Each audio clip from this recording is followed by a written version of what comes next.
sa botong ito. Isang ebidensya ng bilis. Ang amoy naman malayo pa lang, lahat na.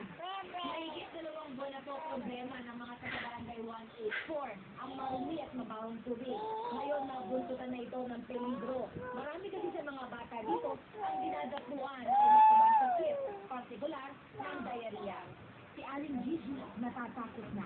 Isa kasi nagka-diarrhea na. Read. Sobrang dumi.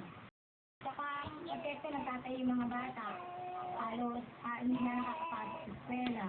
Puno na ang mahigit sa 14,000 residente ng Barangay 184 sa Maynila.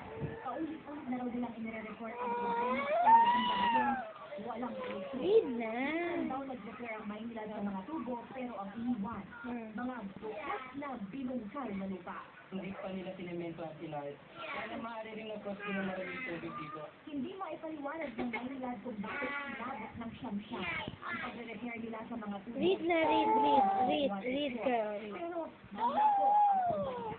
Kaya sabi ko ng bukas, may pupunta ako doon para matingnan kung ano yung problema. Iris Cruz, nakatuto, 24 oras.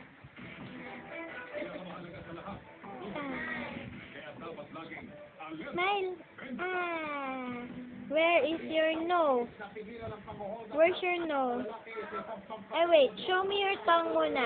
Show me your tongue first.